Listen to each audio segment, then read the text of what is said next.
Dear children, in the lesson nutrition, we have seen different kinds of nutritions: autotrophic, heterotrophic. Autotrophic will follow a process called as photosynthesis. So photosynthesis depends on four kinds of factors what we are observing in the previous sessions. So there is a relation between factor and photosynthesis. In the previous sessions, we already finished the relation between water and photosynthesis given by von Helmont by doing experiments on willow plant, and then we came to know the importance of air and photosynthesis. The great scientist called Priestley in 1770, he started doing relation between air and plant. So plant restores some gas into the air which makes the animals to breathe and candle to burn, which is nothing but discovered as oxygen and named as oxygen by Lavoisier in the year 1775, which we came to know. And also we observed an experiment. After this bell jar experiment, we have seen one more experiment done by a scientist called Moll's half-leaf experiment to know the importance of carbon dioxide to plants to do photosynthesis and to prepare starch in it. So like that we have seen two factors and their relations with the photosynthesis: water and photosynthesis, and then air and photosynthesis. Now come to one more important factor related with photosynthesis, that is light and photosynthesis. Dear children, photosynthesis meaning itself is related with light. Photo means light, synthesis means preparation.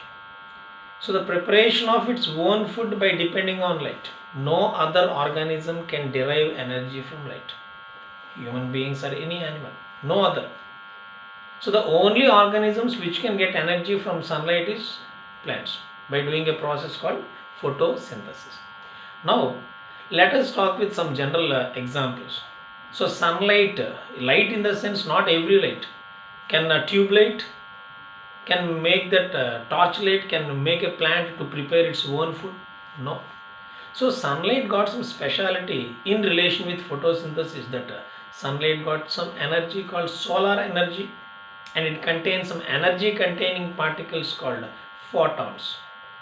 We will see about the photons and energy in the sunlight later in the discussions. Now here, so sunlight has a great relation. If sunlight is absent, there is no photosynthesis. So who came to know this thing first? Generally, if a plant or a tree is there, we never identify that it is depending on sunlight. It is living out and we feel that it is living by water or something. So, but sunlight is a very important factor. So coming to its discovery and discussions, a great scientist called Jan Ingenhousz in the year 1779, great scientist called Jan Ingenhousz, who came to know the importance of sunlight in plants.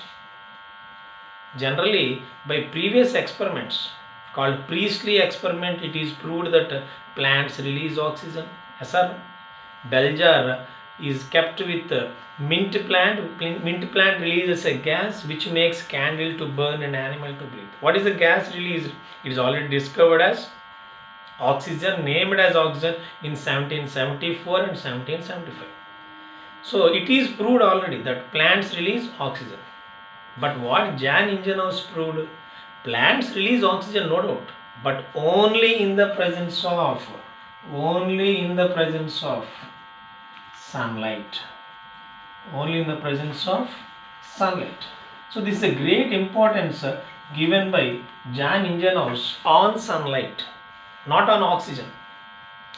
He also proved that oxygen is released, but in which conditions? The only conditions called only in the presence of sunlight.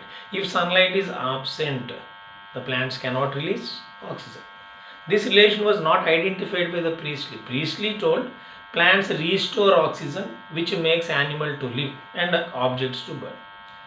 So the condition necessary for a plant to release oxygen was given by Jan Ingenhousz. What is the condition for a plant to release oxygen? Only the condition is it should be in the presence of sunlight. given by Jan Ingenos. So Jan Ingenos given importance on which factor? Sunlight. Only in the presence of sunlight. Means he gave the importance in sunlight. To prove this, plants will release oxygen, no doubt, but only in the presence of sunlight.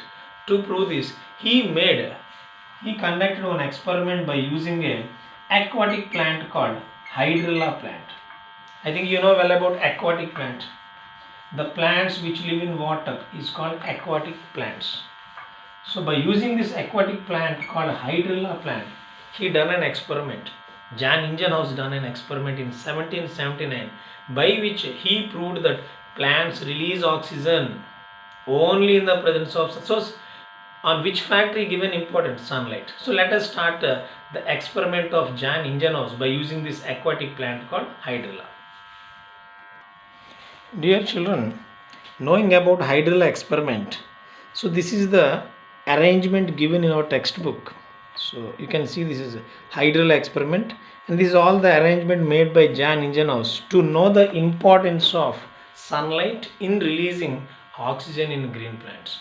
So let me explain this arrangement in broad. What we needed for this experiment to do, we need some apparatus like test tube, and also we need a beaker with a level of water. So we need some apparatus like beaker with a level of water here, and also we need a test tube with a level of water, and we need the third one called conical funnel. In laboratories we use conical funnels. So a glass conical funnel, test tube with water, and hydrilla twigs with water. And a beaker with water. Now you please take a aquatic plant, the plant which lives in water called hydrilla plant. It's very small, thin stems containing plant with small leaves are there. They are very small leaves. Generally you will see those in aquariums. Small leaves containing a grass-like plant is there, which is called hydrilla plants. It is commonly available in pond water.